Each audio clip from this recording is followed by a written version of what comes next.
Hello friends, my name is Anupam Dubey and very warm welcome to your desirable YouTube channel Asha study campus. So guys, आज की class 12 से related है, जिसमें मैं आपको NCERT book से exercise 3.1 के जो रिमेनिंग क्वेश्चन थे आज उन्हें डिस्कस करूंगा। क्वेश्चन 5 तक हम लोगों ने डिस्कस कर लिया था। आज क्वेश्चन 6 से क्वेश्चन 10 तक सारे क्वेश्चन डिस्कस करेंगे। ठीक है गाइस, तो चलिए हम लोग चलते हैं सबसे पहले क्वेश्चन नंबर 6 की ओर। आपके स्क्रीन पे दिख रहा होगा, आप इसका स्क्रीनशॉट ले सकते हैं या फिर नोट करते रहिए। ठीक है गाइस, चलिए हिंदी वाले भाई साहब भी समझते रहे और इंग्लिश वाले भाई साहब भी। ठीक है गाइस, चलिए क्वेश्चन 6 क्या कह रहा है, find the value of X Y Z.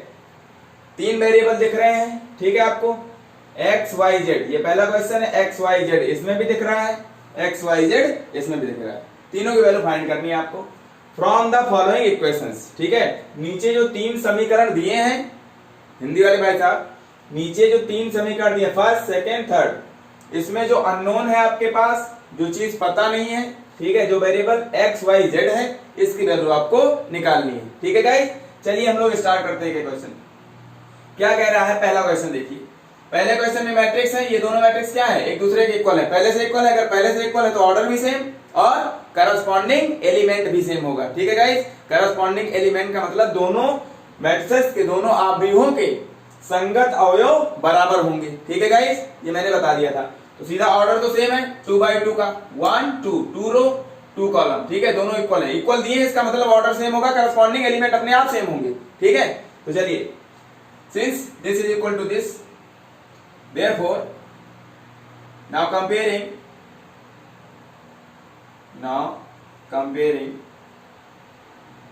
the corresponding elements of both matrices। ठीक है गाइस, हिंदी वाले भाई साहब, दोनों आव्यूहों के संगत अवयवों की तुलना करने पर। ठीक है गाइस, लिखते रहे हिंदी वाले भाई साहब भी। चलिए, करस्पॉन्डिंग का क्या मतलब था, मैंने बताया था, फर्स्ट रो का फर्स्ट एलिमेंट, फर्स्ट रो का फर्स्ट एलिमेंट इक्वल कर देना। ठीक है गाइस, तो 4 किसके इक्वल होगा, y के। y की वैल्यू इसका मतलब 4 हो गई। इसका मतलब ये y की प्लेस पे अगर 4 रखेंगे तब ये मैट्रिक्स इसके इक्वल होगी। ठीक है, हो सकती है। 3 फर्स्ट रो का सेकंड एलिमेंट, फर्स्ट रो का सेकंड एलिमेंट, ठीक है, कॉमा 3 किसके इक्वल होना चाहिए, जेड के। ठीक है गाइस, फिर कॉमा। अब सेकंड रो में आ जाते हैं, सेकंड रो का first element x, second row का फर्स्ट एलिमेंट 1। ठीक है, x की वैल्यू कितनी होनी चाहिए, 1 एंड ये 5 के ऑलरेडी इक्वल है। आई होप आप समझ पाए होंगे। ठीक है गाइस, तो x y z की वैल्यू आपको यहां से मिल गई। इसका मतलब यह है कि x की वैल्यू 1, y की वैल्यू 4 और z की वैल्यू 3 होगी, तब ये दोनों मैट्रिक्स इक्वल दिखेंगी। रख के चेक कर लीजिए, आपको दिखने लगेगी। ठीक है गाइस, यही आपका आंसर हो जाएगा। चलिए इस पे चलते हैं, इसमें भी वही करना है, दोनों आव्यूहों के संगत अवयवों की तुलना करने पर। इतना लिख लेना पहले। ठीक है गाइस, आप लिख लेंगे, मैंने इंग्लिश में लिख दिया, हिंदी वाले भाई साहब के लिए बोल दिया। ठीक है, चलिए, तो फर्स्ट रो का फर्स्ट एलिमेंट ये है x प्लस वाई। यहाँ पे फर्स्ट रो का फर्स्ट एलिमेंट क्या है, 6 है, तो इसको इसके बराबर कर देते हैं। तो यहां से सेकंड क्वेश्चन मैं सॉल्व कर रहा हूं। ठीक है गाइस, क्वेश्चन सेकंड का सॉल्यूशन। चलिए, तो x plus Y is equal to 6। ठीक है गाइस, और ये 2 के इक्वल, ये देख पा रहे होंगे, फर्स्ट रो का सेकंड एलिमेंट, फर्स्ट रो का सेकंड एलिमेंट। ठीक है गाइस, इस पे आ जाते हैं, सेकेंड रो का फर्स्ट एलिमेंट, सेकेंड रो का फर्स्ट एलिमेंट क्या है, 5 प्लस जेड, इधर लिख देते हैं, 5 plus Z is equal to 5, ये इसके इक्वल। फिर सेकेंड रो का सेकेंड एलिमेंट, सेकेंड रो का सेकेंड एलिमेंट के इक्वल कर देना है। तो एक्स वाई, यहां पे मैं लिख दे रहा हूं, x इंटू वाई बराबर 8। ठीक है गाइस, ये इक्वेशन फर्स्ट लेट कर लीजिए, ये इक्वेशन सेकेंड, ये इक्वेशन थर्ड। इन तीनों इक्वेशन को सॉल्व करके एक्स वाई जेड का मान फाइंड करना है। ठीक है, इन तीनों इक्वेशन को सॉल्व करके एक्स वाई जेड की वैल्यू फाइंड करनी है। ठीक है गाइस, चलिए तो यहां से पहले आप single variable single equation, Z की वैल्यू निकल जाएगी 5, 5 को खा जाएगा, क्या बच जाएगा 0। तो जेड की वैल्यू कितनी हो गई गाइस 0। आई होप आपको इतना आ रहा होगा। अब यहां से इन दोनों इक्वेशन फर्स्ट और थर्ड को सॉल्व करना है, ठीक है guys, from first and third, from first and third, ठीक है गाइस। क्या करेंगे यहां से, अब देखिए या तो सब्स्टिट्यूशन मेथड लगाइए या एलिमिनेशन मेथड। तो मैं एलिमिनेशन मेथड से सॉल्व कर रहा हूं, हिंदी वाले भाई साहब समझ लें, विलोपन विधि से। तो अब अगर x प्लस वाई है आपके पास 6, तो अगर x माइनस वाई मिल जाए तो आसानी से सॉल्व हो जाएगा। अगर मुझे x माइनस वाई कुछ भी मिल जाए, ऐसे कुछ भी, ये कुछ भी है, ये 0 नहीं, कुछ भी है, तो ये अब ऐड कर देंगे, y से y कट जाएगा, x की वैल्यू फाइंड कर लेंगे। लेकिन x माइनस वाई मुझे मिले तो कैसे मिलेगा ये मुझे पहले डिस्कस कर लेना। चलिए, तो वी नो दैट, सबसे पहले वी नो दैट, आप लोग बहुत कुछ जानते हैं गाइस, ठीक है।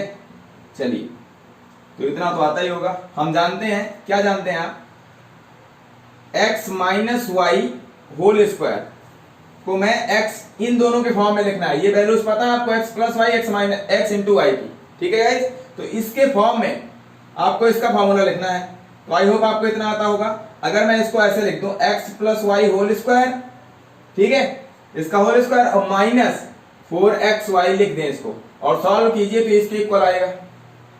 इतना तो आता ही होगा। क्यों, कैसे आता है ये मैं बता दे रहा हूं। X square plus Y square, इसका फॉर्मूला है माइनस बी का whole square, a square plus b square minus 2ab, ठीक है गाइस। तो अगर ये मैंने किया x प्लस वाई का होल स्क्वायर, तो a square plus b square plus 2ab होता है, बोलो। अब यहां प्लस 2xy है, हमें लाना कितना है भाई, ये तो इसके इक्वल हो ही गया है, X square plus Y square, X square plus Y square के इक्वल है। अगर ये टर्म्स भी इक्वल हो जाए तो सारी बात इक्वल हो जाएगी, मतलब ये इसके इक्वल हो जाएगा। तो इसको इक्वल करने के लिए, इसको इसके इक्वल करने के लिए अगर मैंने 4xy इसमें जोड़ दिया, ध्यान से देखना, तो ये कितना हो जाए, सॉरी 4xy सब्ट्रैक्ट कर दिया। अगर 4xy सब्ट्रैक्ट किया आपने तो क्या हो जाएगा, इसको जब सॉल्व करेंगे, माइनस 4xy प्लस 2xy कितना हो जाएगा, X square plus Y square, ये दोनों मिलके कितना हो जाएगा, माइनस 2xy गाइस। देखिए इसके इक्वल आ गया या नहीं आ गया। तो जो वैल्यू पता थी, x प्लस वाई की वैल्यू पता है, x इंटू वाई की वैल्यू पता है, तो इस फॉर्म में मैंने x माइनस वाई की वैल्यू को लिखने की कोशिश की, ठीक है गाइस। आई होप आपको समझ में आ गया होगा ये बात। आगे बढ़ते हैं। अब यहां से स्क्वायर हटाइए, x माइनस वाई, स्क्वायर हटता है तो मैंने बताया था प्लस माइनस साइन के साथ स्क्वायर रूट लगता है गाइस। तो x प्लस वाई जितना भी होगा सब पे लग जाएगा, पूरे में स्क्वायर रूट, ठीक है गाइस। स्क्वायर रूट के अंदर x plus Y whole square minus 4xy, ठीक है गाइस। चलिए, अब मुझे x प्लस वाई की वैल्यू यहां से फर्स्ट से पता है, और x वाई की वैल्यू यहाँ 8 है, ये पता है आपको, पुट कर देंगे तो x माइनस वाई की वैल्यू निकल जाएगी, x minus y plus minus square root of x plus की y की वैल्यू कितनी है गाइस, 6 है, 6 स्क्वायर भाई, इसके प्लस 6 का square 36 minus 4 x into Y की वैल्यू 4 इंटू xy की वैल्यू 8 है यहाँ पे, ठीक है गाइस। आई होप आप समझ पा रहे होंगे। तो 8 4 जा 32, ठीक है। तो 36 माइनस 32 4 प्लस माइनस साइन के साथ है गाइस 4, ये कितना आ जाएगा, प्लस माइनस 2, ठीक है। इसका मतलब x माइनस वाई की वैल्यू प्लस माइनस 2 आ गई। इसका मतलब यहां से दो इक्वेशन बन रही है, एक बार x माइनस वाई की वैल्यू प्लस 2 के साथ, एक बार माइनस 2 के साथ, ठीक है गाइस। चलिए, तो मैं प्लस साइन के लिए ले लेता हूं, यहां पर इधर मैं लिख रहा हूं यहां पर फॉर प्लस साइन, ठीक है गाइस। अब इस इक्वेशन को ले लेते हैं पहले, फर्स्ट को x प्लस वाई की वैल्यू 6 है, इक्वेशन फर्स्ट, और यहां से इसको फोर्थ इक्वेशन लेट कर लीजिए, फोर्थ से एक बार प्लस साइन लेना है प्लस 2 के साथ, ठीक है guys. x minus y is equal to plus 2। I hope आपको समझ में आ रहा होगा। ये इक्वेशन 4 है, ठीक है, जो भी है। अब इसको ऐड कर देंगे डायरेक्टली, इसका कोफिशिएंट सेम है y का, ऐड कर लेंगे, y कट जाएगा, 2x x plus x, add करने पर साइन चेंज नहीं होता, 2x is equal to 6 to 8। x की वैल्यू कितनी हो जाएगी गाइस, 4। x की वैल्यू कितनी हो गई, 4। अब x की वैल्यू यहाँ पे पुट कर दीजिए इन दोनों इक्वेशन में। ये अगर 4 हो गया तो 4 में कितना ऐड करेंगे, 6 आ जाए 2, इसका मतलब y की वैल्यू 2 हो जाएगी। या पुट करके वैल्यू सॉल्व कर लेना, ठीक है। y की वैल्यू कितनी हो जाएगी यहाँ से 2, ठीक है गाइस। इतना सोल्यूशन कैलकुलेशन आपको आता होगा, ठीक है। चलिए, तो जब मैंने x की वैल्यू 4 रखी +4 तो y की वैल्यू +2 मिली। इसका मतलब एक सॉल्यूशन आपके पास आ गया, ठीक है। फर्स्ट सॉल्यूशन क्या हो जाएगा, फर्स्ट सॉल्यूशन क्या होगा गाइस, चलिए फर्स्ट सॉल्यूशन की तरफ चलते हैं हम लोग। फर्स्ट सॉल्यूशन, ठीक है। तो x की वैल्यू कितनी है गाइस, 4 है, y की वैल्यू 2 है और z की वैल्यू गाइस 0 है। आई होप आपको समझ में आ गया हो, ठीक है। ये पहला सॉल्यूशन हो गया आपके पास, ठीक। अब एक बार x माइनस वाई की वैल्यू -2 के लिए सॉल्व करेंगे, ठीक है गाइस। चलिए, तो आई होप आपने नोट कर लिया होगा ये सारी बातें, ठीक है। मैं इसको थोड़ा सा इरेज करूंगा, नोट कर लीजिए, इसको स्क्रीनशॉट ले सकते हैं, ठीक है। चलिए आगे बढ़ते हैं।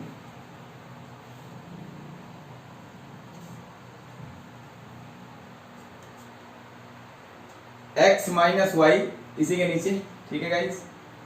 x माइनस वाई अब की बार कितना रखेंगे, -2। यहाँ पे +2 के साथ सॉल्व कर लिया फर्स्ट को, ठीक है। अब -2 के साथ सॉल्व करो फोर्थ इक्वेशन। चलिए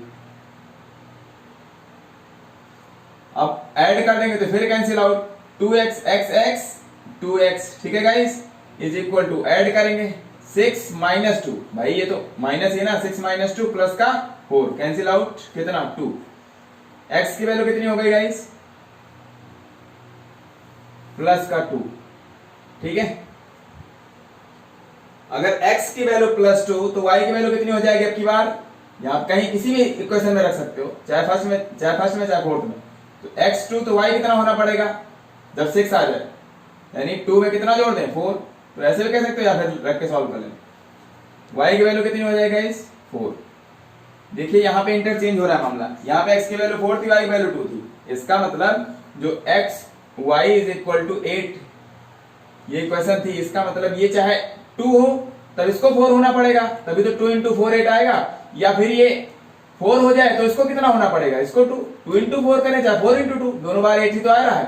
तो इसका मतलब x एक बार 2 तो y की वैल्यू 4 और x एक बार 4 तो y की वैल्यू 2। आई होप आपको समझ में आ रहा होगा। तो इसलिए दो सॉल्यूशन हो रहे हैं इसके। तो अब यहां से सेकंड सॉल्यूशन क्या हो जाएगा गाइस, सेकंड सॉल्यूशन, ठीक है। सेकंड सॉल्यूशन x की वैल्यू कितनी हो गई 2, y की वैल्यू 4 और z की वैल्यू तो 0 ही है हर बार, ठीक है गाइस। तो आई होप आप सेकंड सॉल्यूशन भी समझ पाए होंगे, ये आपका आंसर हो जाएगा, ठीक है गाइस। अब हम लोग इस क्वेश्चन की तरफ आते हैं। क्वेश्चन नंबर 3 गाइस, देखिए इसमें क्या है 1 2 3, फर्स्ट कॉलम एक ही कॉलम है, कितनी रो 1 2 3, ठीक है। थर्ड रो 1 कॉलम, ठीक है गाइस, 3/1, ये भी 3/1, 1 2 3, पहले रो फिर कॉलम, एक ही कॉलम है। तो ऑर्डर तो सेम है गाइस, वो जब इक्वल पहले से ही गिवन है, इसका मतलब सारे करस्पॉन्डिंग एलिमेंट सेम होंगे। तो सिर्फ और सिर्फ इतना लिखना है आपको, नाउ कंपेयरिंग, फिर यहाँ पे लिखेंगे now comparing the corresponding element of both matrices. Hindi वाले भाई तो फिर से लिखेंगे भाई, दोनों अवयवों के संगत अवयवों की तुलना करने पर। चलिए अब तुलना करा देते हैं हम लोग। तो फर्स्ट रो का फर्स्ट एलिमेंट, फर्स्ट रो के फर्स्ट एलिमेंट के इक्वल, मतलब x plus y plus z, पहले आप ये लिख लेंगे तब इसको लिखना स्टार्ट करेंगे, ठीक है गाइस। ये 9 के इक्वल और x plus y first equation आपके पास, ये इसके इक्वल x प्लस वाई 5 के इक्वल, ठीक है guys. Equation second, equation third क्या हो जाएगी y प्लस जेड इसके इक्वल गाइस 7 के इक्वल, ठीक है। इक्वेशन थर्ड, आई होप आपने ये क्वेश्चन नोट कर लिया होगा। क्वेश्चन सेकंड में इरेज कर सकता हूं, ठीक है गाइस। चलिए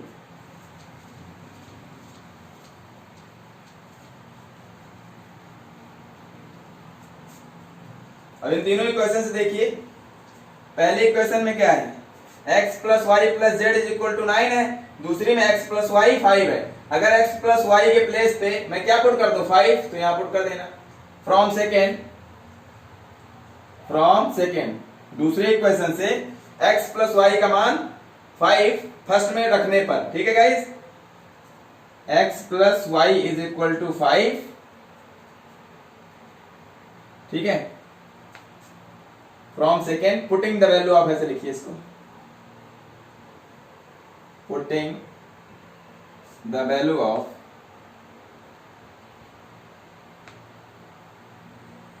x plus Y is equal to 5 in equation first, ठीक है गाइस।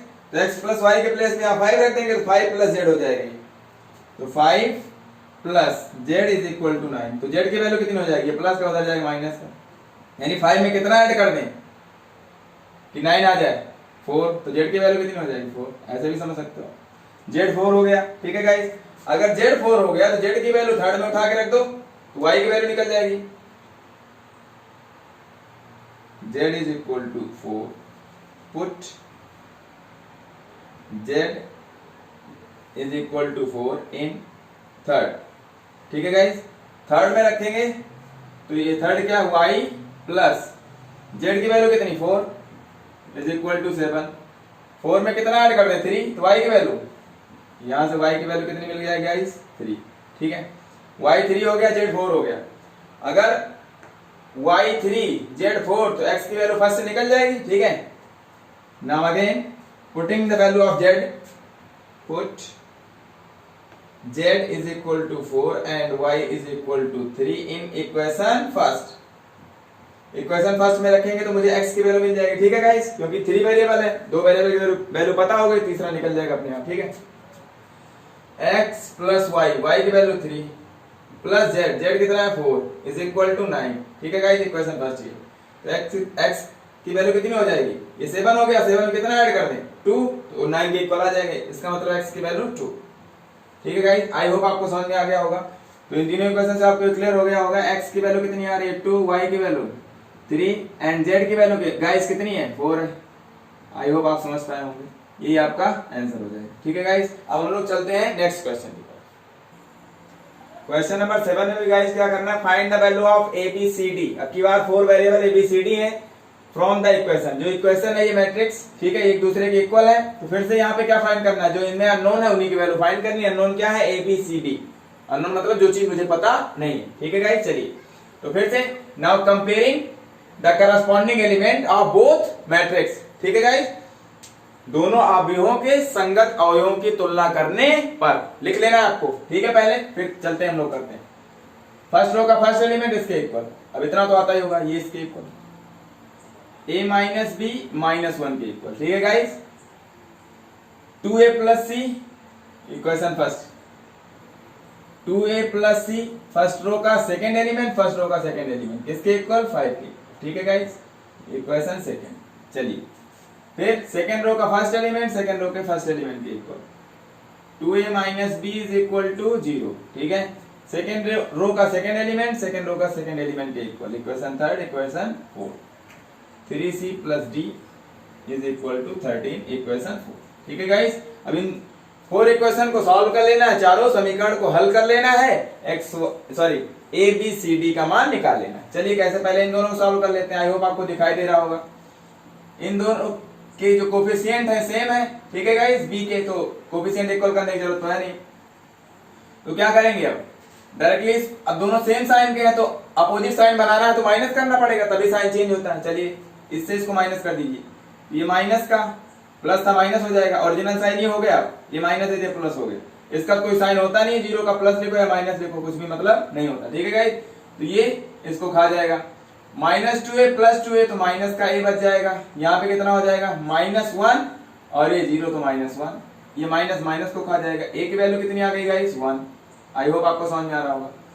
अब चलिए देखिए a की वैल्यू यहाँ पे 1 रख दीजिए, a की वैल्यू उठा के इक्वेशन फर्स्ट में रखिए। अब देखिए इक्वेशन फर्स्ट से क्या मिलता है मुझे, 1 minus b is equal to -1, ठीक है। सॉल्व कर लीजिए, इसको उधर लेके चले जाइए, तो ये उधर जाएगा प्लस का भी, ये इधर आ जाएगा, तो माइनस है तो प्लस हो जाएगा, 1 प्लस 1, ठीक है गाइस। तो यहाँ से b की वैल्यू कितनी मिल गई मुझे, प्लस का 2, ठीक है गाइस। आई होप आप समझ पा रहे होंगे भाई, ये प्लस 2 होगा और ये प्लस का 1, प्लस माइनस माइनस -2 हो जाएगा, -2 + 1 -1 के इक्वल, इसका मतलब करेक्ट। a की वैल्यू 1 b की वैल्यू 2 आ गई, ठीक है गाइस। ए की वैल्यू कितनी आई 1, ए की वैल्यू उठा के इक्वेशन सेकंड में रख देंगे। ठीक है गाइस, फ्रॉम सेकंड रख, ये आप लिख पाएंगे आई होप, मैं आशा कर रहा हूं कि ए का मान 1 है, जो ए का मान समीकरण 2 में रखने पर, ठीक है, इंग्लिश वाले भाई साहब putting the value of a in equation second b है। तो 2 इंटू ए की वैल्यू कितनी है guys 1 plus c is equal to 5। तो सी की वैल्यू कितनी हो जाएगी 2 1 जा 2 प्लस का उधर जाएगा तो माइनस का 5 माइनस 2 इसका मतलब 3। तो सी की वैल्यू कितनी आ गई गाइस 3 आ गई। ठीक है, चलिए अब सी की वैल्यू अगर 3 है तो यहाँ पे रख देंगे तो डी की वैल्यू निकल जाएगी। तो सी की वैल्यू इक्वेशन 4 में रखने पर, ठीक है गाइस, तो 3 इंटू सी की वैल्यू 3 है plus d is equal to 13। तो डी की वैल्यू 3 3 जा 9, तो डी इधर प्लस का 9 उधर जाएगा तो माइनस 9, 13 माइनस 9। ठीक है गाइस, तो कितना हो जाएगा 4। डी की वैल्यू कितनी हो जाएगी 13 माइनस 9 4। ठीक है, तो अब ए बी सी डी की वैल्यू आ गई।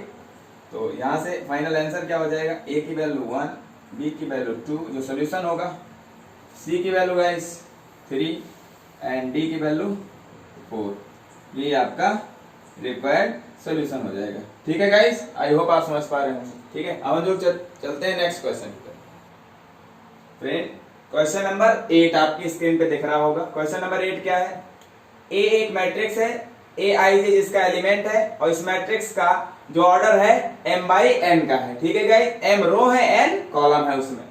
इज अ स्क्वायर मैट्रिक्स, ये जो मैट्रिक्स है A is equal to a i j m by n order की जो मैट्रिक्स है ये आपके पास, ये कैसी मैट्रिक्स है, स्क्वायर मैट्रिक्स। हिंदी वाले भाई साहब समझ लें, इसको बोलते हैं वर्ग आव्यूह। ठीक है, और मैंने आपको बहुत ही अच्छे तरीके से टाइप्स ऑफ मैट्रिक्स पढ़ाया है। ठीक है, तो आप वो वीडियो अगर नहीं देख के आए तो वीडियो पहले देख लीजिए। वर्ग आव्यूह में मैंने बताया था एक ही चीज कि जितने कॉलम होते हैं, जितने कॉलम उतनी ही रो। ठीक है, पहले रो बोलते हैं, तो जितनी रो हो नंबर ऑफ रो किसके बराबर हो, नंबर ऑफ कॉलम के। ठीक है, तो नंबर ऑफ ये रो है m रो है n कॉलम। ठीक है, तो m किसके बराबर होना चाहिए, n के, तभी ये स्क्वायर मैट्रिक्स होगी। ठीक है गाइस, तो ये 4 ऑप्शन आपके पास हैं। तो ये मैट्रिक्स A कब वर्ग आव्यूह होगी, कब, जब m बराबर n होगा तब। ठीक है गाइस, तो चारों ऑप्शन में से कौन सा ऑप्शन करेक्ट हो जाएगा, m is equal to n, यानी जितनी रो होती हैं उतने ही कॉलम होनी चाहिए। अब आपको दिख रहा होगा, देखिए यहां से यहां तक एक वर्ग बन जाएगा। ठीक है गाइस, आई होप आप समझ पा रहे होंगे इस तरीके से। जैसे 3 बाई 3 की, ठीक है, 4 बाई 4 की, n बाई n की, तो m बाई n की। ठीक है, तो m is equal to n, ये दोनों वैल्यू इक्वल होनी चाहिए। स्क्वायर मैट्रिक्स में ऐसे तो लिखते थे 4 3 2 4, कुछ भी लिख दिया 2 बाई 2। समझ गए ना बात को, स्क्वायर मैट्रिक्स से इस तरीके से लिखते थे आप। 3 4 5 6 7 8 9 10 11, ये कितने बाई कितने की है, 3 बाई 3 की स्क्वायर मैट्रिक्स है कि नहीं, जिसमें रो कॉलम के इक्वल हो जाए, m क्रॉस n, देखो दोनों इक्वल हो रहे हैं, m बराबर है। ठीक है, तो आई होप आपको समझ में आ गया होगा। ठीक है गाइस, हम चलते हैं नेक्स्ट क्वेश्चन की तरफ। क्वेश्चन नंबर 9 गाइस क्या कह रहा है, आपके स्क्रीन पे दिख रहा होगा। ठीक है, which of the given values of x and y, x और y की किस वैल्यू के लिए, जो आपके पास गिवन है ऑप्शंस में। ठीक है, ये ऑप्शंस आपके पास गिवन है, किस वैल्यू के लिए ये जो मैट्रिक्स है आपके पास, ये जो मैट्रिक्स का पेयर दिख रहा है, जोड़े युग्म, ठीक है, ये इक्वल हो जाएंगे, समान हो जाएंगे। x और y की किस वैल्यू के लिए ये दोनों मैट्रिसेस इक्वल हो जाएंगी। ठीक है गाइस, ये आपको बताना है। तो मैं क्या कर रहा हूं, पहले ही लेट कर ले रहा हूं कि क्या है, इक्वल है। ठीक है गाइस, अगर ये मैट्रिसेस इक्वल हैं तो इसका मतलब करस्पॉन्डिंग एलिमेंट इक्वल कर लेना आपको। ठीक है, कंपेयर करा के, तुलना करा के, संगत अवयवों की तुलना कराइए। तो यहां से क्या हो जाएगा, 3x plus 7 is equal to 0, equation first. ठीक है गाइस, ये पहली रो का सेकंड एलिमेंट, पहली रो का सेकंड एलिमेंट, इसको इसके इक्वल कर दो, तो 5 is equal to y minus 2, equation second हो गई गाइस। ठीक है, और यहां से सेकेंड रो का फर्स्ट एलिमेंट, सेकेंड रो के फर्स्ट एलिमेंट के y plus 1 is equal to 8 के इक्वल, सेकेंड रो का सेकेंड एलिमेंट, सेकेंड रो के सेकेंड एलिमेंट के इक्वल कर देंगे। ठीक है guys, 2 minus 3x is equal to 4, equation 4। ठीक है गाइस, चलिए अब यहाँ से सॉल्व करते हैं और हम लोग चेक करते हैं एक्स और वाई की क्या वैल्यूज आ रही हैं। जो भी वैल्यूज आए देख लीजिए यहाँ से, जिसको सेटिस्फाई कर जाएगा वही आपका आंसर हो जाएगा, अगर नहीं सेटिस्फाई करेगा तो ऑप्शन बी हो जाएगा। ठीक है गाइस, चलिए सॉल्व करते हैं। तो यहाँ से x की वैल्यू, एक ही वेरिएबल है एक इक्वेशन, तो यहाँ से x की वैल्यू डायरेक्ट निकल जाएगी। x की वैल्यू कितनी आएगी, उधर जाएगा -7 और ये इंटू में उधर जाएगा डिवाइड में, तो -7/3। ठीक है गाइस, x की वैल्यू -7/3 आ रही है। यहाँ से y की वैल्यू भी निकल जाएगी, ये +2 इधर आएगा, सॉरी -2 इधर आएगा तो +2, तो उधर y बच जाएगा, इधर हो जाएगा 5 + 2 7। ठीक है गाइस, y की वैल्यू 7 आ रही है। आई होप आप समझ पा रहे होंगे। ठीक है गाइस, यहाँ से y की वैल्यू कितनी मिल जाएगी, ये प्लस का उधर जाएगा तो माइनस का 8 - 1 7। y की वैल्यू तो 7 ही आ रही है, सिंगल वैल्यू आ रही है। ठीक है, y की वैल्यू फिक्स है 7 आ रही है, बट x की वैल्यू यहाँ से एक और वैल्यू निकल के आएगी। देखिए, तो पहले इसको उधर ले जाएंगे तो -3x बच जाएगा, ये प्लस का 2 उधर जाएगा -2, तो 4 - 2। ठीक है, तो अब ये कितना हो जाएगा, x = ये कितना हो जाएगा इस प्लस का 2 और ये -3 अपान में, तो -2/3। ठीक है गाइस, आई होप आपको समझ में आ गया होगा। अब x की वैल्यू एक तो -7/3, दूसरी क्या आ रही है -2/3। ठीक है गाइस, चलिए देखिए ध्यान से। अब आप क्या कीजिए, यहां पर ये वैल्यू उठा के पुट करना शुरू कर दीजिए। x की वैल्यू -7/3, y की वैल्यू 7 ही है दोनों जगह से, तो एक ही बार मैंने लिख दिया, और x की वैल्यू -2/3। ये 3 वैल्यूज आपके पास दिखाई दे रही। ठीक है, x की 2 वैल्यूज है, y की एक सिंगल वैल्यू। चलिए, तो अगर x की वैल्यू -7/3 पुट करते हैं, ठीक है, यहाँ पे, और यहाँ पर भी वही वैल्यू रखो, एक बार ये y की वैल्यू इसके साथ रख के चेक कर लेते हैं क्या ये वैल्यू सेटिस्फाई कर रही है इसको। चलिए, -7/3 यहाँ रखिए, तो पहला क्या बनेगा, यहाँ पर -7/3 रखेंगे तो -7/3, 3 कहा जाएगा -7। ठीक है गाइस, और ये +7 यहाँ 0 हो जाएगा। ठीक है, आई होप आपको समझ में आ रहा होगा। 0 प्लस यहाँ पे 5 जो भी है, y + 1, y की वैल्यू 7 है, 7 + 1 8। ठीक है गाइस, यहाँ पे रखिए x की वैल्यू कितनी रख रहे हैं, अभी यही रख रहे हैं, इसी को रखना है, तो x की वैल्यू -7/3 रखो यहाँ पे, तो 2 - 3 × -7/3, 3 कहा जाएगा माइनस, प्लस 2 + 7 कितना हो जाएगा इस 9। क्या ये वैल्यू इसके इक्वल आ रही है, भाई ये इसके इक्वल होना चाहिए। 9 4 के इक्वल होता है, आई होप आपको इतना आता होगा, 9 4 के इक्वल नहीं होता है। ठीक है गाइस, तो इसका मतलब x की वैल्यू ये नहीं हो सकती। ठीक है, और यहां से अब एक बार y तो 7 ही है, तो ये तो कंफर्म है, ये सही है। अब x की वैल्यू -2/3 रख के चेक कर लो क्या इक्वल आ रहा है मामला। ठीक है, चलिए यहां से कंफर्म हुआ इक्वल नहीं आ रहा है, तो इस वैल्यू के लिए तो इक्वल नहीं हो रहा है।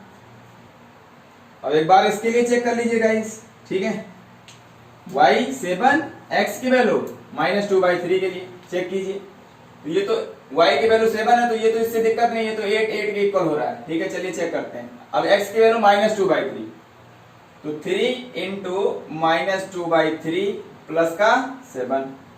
ठीक है गाइस, सॉल्व करेंगे कितना हो जाएगा ये, -2 + 7 प्लस का 5 आ रहा है। ठीक है गाइस, देखिए ये 5 आ गया, पहला एलिमेंट ये कितना आ रहा है 5। क्या 5 0 के इक्वल आ रहा है, 5 0 के इक्वल होता है, नहीं होता है। इसका मतलब ये वैल्यू फाइंड करना पॉसिबल नहीं है, क्योंकि x की वैल्यू मोर देन 1 आ रही है। ठीक है, एक से ज्यादा वैल्यू आ रही है काउंटिंग में। ठीक है, गिनती में एक से ज्यादा वैल्यू आ रही है, फर्स्ट सेकंड। ठीक है, तो 2 वैल्यूज हैं, इसलिए पॉसिबिलिटी नहीं हो सकती कभी, ये मैट्रिक्स इन वैल्यूज के लिए इक्वल कभी नहीं हो सकता। ठीक है गाइस, आई होप आपको समझ में आ गया होगा। तो इनमें से किसी भी वैल्यूज के लिए ये मैट्रिसेस इक्वल नहीं हो सकते। किसके लिए, इनमें से किसी के लिए इक्वल नहीं हो सकता, इसका मतलब पॉसिबल नहीं हो सकता, इसलिए नॉट पॉसिबल टू फाइंड। ठीक है गाइस, आई होप आपको समझ में आ रहा होगा। ठीक है, अब हम लोग चलते हैं नेक्स्ट क्वेश्चन की तरफ। फ्रेंड, क्वेश्चन नंबर 10 और आज का लास्ट क्वेश्चन आपके स्क्रीन पे दिख रहा होगा। The number of all possible matrices of order 3/3, 3/3 order की एक मैट्रिक्स आपको फॉर्म करनी है विथ ईच एंट्री। एंट्री का मतलब गाइस जो उसके एलिमेंट हैं वो सिर्फ और सिर्फ क्या होने चाहिए, या तो 0 या फिर 1। ठीक है, 0 या 1 में से कोई भी हो सकता है, ठीक है। हर एक प्लेस पे सिर्फ और सिर्फ दो ही वैल्यू पॉसिबिलिटी है, ठीक है, या तो 0 हो सकता है या तो 1, ठीक है गाइस। तो यहां पे एक मैट्रिक्स मैं लेट कर लेता हूं 3/3, ठीक है। जनरल मैट्रिक्स आप लेट कर लीजिए A11 A12 A13, ठीक है guys. A21 A22 A23 A31 A32 A33, ठीक है गाइस। आपको ये समझ में आ गया होगा। रो पहले कॉलम, फर्स्ट रो से first element, first row second, इस तरीके से, ठीक है। मैंने ये बताया आपको अच्छे से। देखिए जनरल मैट्रिक्स हो गई, मतलब ये जो भी एलिमेंट है इनके प्लेस पे कौन सी डिजिट पॉसिबल है, सिर्फ 0 या 1, आप इनमें से कोई भी एक रख सकते हो, ठीक है। मतलब एक प्लेस की जो पॉसिबिलिटी है, ठीक है गाइस, जो कितनी है, सिर्फ और सिर्फ 2 तरीके से आप इसको फिल कर सकते हो, ठीक है गाइस। तो आई होप आपको प्रोबेबिलिटी थोड़ा सा आती होगी। अगर थोड़ा सा प्रोबेबिलिटी आती है क्लास 11 10 से रिलेटेड तो आप इसको समझ पाएंगे, ठीक है गाइस। देखिए तो number of possible matrices, number of possible matrices, ठीक है गाइस, संभव अवयवों की संख्या, कितने अवयव बनाए जा सकते हैं, ठीक है गाइस। इसका मतलब क्या होगा कि ये जो यहां पे एलिमेंट है ये सभी, इनके प्लेस को कितने तरीके से फिल किया जा सकता है, उतनी ही अलग अलग तरीके की क्या बनेगी, मैट्रिसेस बनेगी। तो प्रोबेबिलिटी में अगर कई काम एक साथ करने होते थे तो उन कामों में से जो एक काम होता था, जितने भी काम होते थे, हर एक काम को कितने तरीके से कर सकते हैं, ठीक है गाइस। अलग अलग जितने भी काम है सबको अलग अलग कितने तरीके से कर सकते हैं, निकाल लेते हैं। उसके बाद क्या कर देते हैं, सबका मल्टीप्लाई कर देते हैं, उन सबका क्या कर देते हैं, फिर मल्टीप्लाई कर देते हैं। तो एक साथ सभी कामों को करने के तरीके निकल आते थे, ठीक है गाइस। चलिए तो इसका मतलब यहाँ पे क्या करना है, आपको इन प्लेसेस को भरना है। अगर मैं आपको समझाना, इन डिटेल में समझाना चाहूं तो ध्यान से देखना, ये मैं आपको समझा रहा हूं, ये पूरी मैट्रिक्स है। तो ये आपके पास ये first element, second, in places को भरने के, फिल करने के कितने तरीके होंगे, ठीक है। उसके बाद टोटल नंबर ऑफ मैट्रिसेस कितनी बनेगी, जब आप इन सबको भर देंगे तभी तो 3/3 की मैट्रिक्स बनेगी। तो सभी प्लेसेस को भरने के कितने तरीके, तो इस प्लेस को भरने के तरीके, इनटू इस प्लेस को भरने के तरीके, इनटू इस प्लेस को भरने के तरीके, इनटू इस प्लेस को भरने के तरीके, इसी तरीके से इनटू इस प्लेस को भरने के तरीके, फिर इनटू इस प्लेस को भरने के तरीके, फिर इनटू में इस प्लेस को भरने के तरीके, फिर गुणे में इनटू में इस प्लेस को भरने के तरीके, फिर इस प्लेस को भरने के तरीके, इनटू में, ठीक है गाइस। तो total number of possible matrix हो जाएगी। तो इस प्लेस को कितने तरीके से भर सकते हो, आपके पास कितने एलिमेंट है। यहां पर ये नहीं कहा गया है कि रिपीटेशन अलाउड है या नहीं, पुनरावृत्ति संभव है या नहीं। तो आपको क्या मान के चलना है, पुनरावृत्ति संभव है, जब भी क्वेश्चन में ना दिया हो। तो यहां पे क्या हो जाएगा, 0 1, इस प्लेस को A11 को कितने तरीके से भर सकते हो, 2 तरीके से। भाई 0 भर दे या फिर 1, तो कितनी पॉसिबिलिटी है, 2। इसी तरीके से इसको कितने तरीके से, अधिकतम 2। इसको कितने तरीके से, 2। इसको भी कितने तरीके से, 2, ठीक है गाइस। आई होप आपको समझ में आ रहा होगा। इसको कितने तरीके से भर सकते हैं, ठीक है, 2 2 2 2, ठीक है। सभी प्लेसेस को भरने के कितने तरीके, 2। तो कितने प्लेस है, 9, ठीक है गाइस। इसका मतलब पॉसिबल मैट्रिक्स कितनी हो जाएगी, इसको भरने के, पहले प्लेस को भरने के तरीके 2, दूसरे प्लेस को इसको भरने के तरीके 2, इसको 2, सबका मल्टीप्लिकेशन करना, क्योंकि एक साथ भरेंगे सबको, एक साथ जब भर जाएंगे तभी तो मैट्रिक्स 3/3 की फॉर्म होगी कि नहीं होगी, बोलो। तो एक साथ जब सभी काम किए जाएं तो उनके पॉसिबल तरीके क्या होते हैं, एक काम को, जो अलग अलग काम थे उनको करने के तरीके को क्या कर दिया जाए, मल्टीप्लाई, ठीक है। मल्टीप्लिकेशन और एडिशन का रूल आता होगा आपको। तो 3 प्लेस को मैंने 2 × 2 × 2, ऐसे कितने प्लेस है, 9 प्लेस है। तो 2 का कितनी बार मल्टीप्लाई होगा, 9 बार। 2 × 2 × 2 × 2 3 3 6 3 9, ठीक है गाइस। चलिए अब यहां पे पावर कुछ नहीं है तो कितनी लेट करते हैं, 1 1 1 1 1 1, ठीक है गाइस। या आप ऐसे कर लो 2 की पावर 9, ऐसे भी लिख के आंसर आ सकता है, या 2 की पावर 9 की वैल्यू निकाल लो यहाँ पे, इसको ये भी निकाल लो, 2 2 जा 4 2 जा 8, ठीक है गाइस। और 8 2 जा 16, इसकी वैल्यू कितनी हो गई, 16। फिर इसकी वैल्यू 16 4 की, 16 × 16 और इंटू 2 बचा है। 16 × 16 का मतलब क्या हो गया, 16 स्क्वायर 256, ठीक है गाइस, इंटू 2 कितना हो जाएगा 512। आई होप आपको समझ में आ गया होगा। 2 पावर 9 की वैल्यू कितनी हो जाएगी 512, मतलब पॉसिबल मैट्रिक्स कितनी हो जाएगी, कितनी मैट्रिक्स बना सकते हो इनको इंटरचेंज करके, कभी 0 रखा कभी 1, इस तरीके से रखते रखते कितनी मैट्रिक्स बनेगी 512। ठीक है गाइस, तो आई होप आपको ये बातें समझ में आ गई होंगी गाइस। तो अगर आपको सेशन अच्छा लगा हो गाइस तो आप मेरे प्यारे यूट्यूब चैनल और आपका भी प्यारा है, ठीक है गाइस, इसको जितना ज्यादा हो सके शेयर और सब्सक्राइब करें, ठीक है गाइस। और इसी बात को आगे बढ़ाते हुए मैं आज का सेशन एंड करता हूं, ठीक है guys. Thanks for watching, take care, bye bye. घर पे रहिए, सुरक्षित रहिए, ठीक है, ख्याल रखिए अपना।